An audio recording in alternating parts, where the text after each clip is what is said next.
সবাই কেমন আছেন? আমি এখন আছি ম্যাকডোনাল্ডসে। বাইরের দেশগুলোতে বড় বড় রেস্টুরেন্টে কিভাবে অর্ডার করতে হয় আমি আপনাদেরকে আজকে দেখাবো। চলুন আমার সাথে।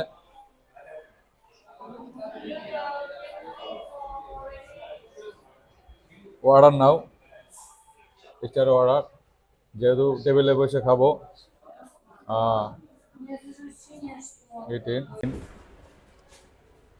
হোয়াটস নিউ দেখি নতুন কি আছে। আহ,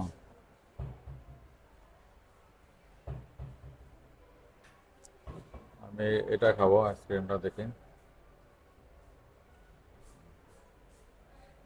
add to order,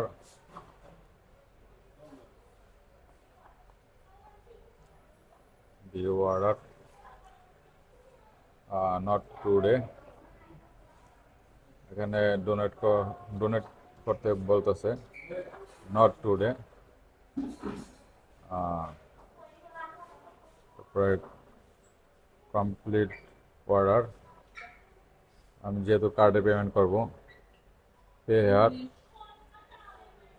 table service, table number দিতে হবে, টেবিল নাম্বার 6। কন্টিনিউ।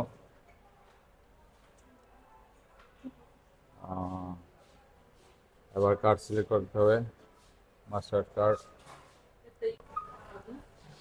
এখানে এখন কার্ড চাইতেছে, কার্ডটা এখানে ঢুকাই দিলাম,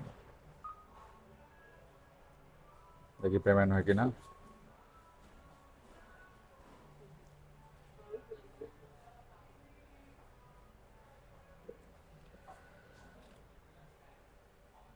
পেমেন্ট হয়ে গেছে, টেবিল নাম্বার 6। ওকে, এই তো অর্ডার কমপ্লিট। আমার অর্ডারটি চলে আসছে, এই যে এখন আমার হাতে। দেখালাম কিভাবে বাইরের দেশগুলোতে আসলে বড় বড় রেস্টুরেন্টে, কেএফসি, ম্যাকডোনাল্ডসের মতো রেস্টুরেন্টে কিভাবে অর্ডার করতে হয়। আমার এই ভিডিওটি যদি আপনাদের ভালো লেগে থাকে, অবশ্যই আপনারা লাইক কমেন্ট শেয়ার করে দেবেন। সবাই ভালো থাকবেন। আল্লাহ হাফেজ।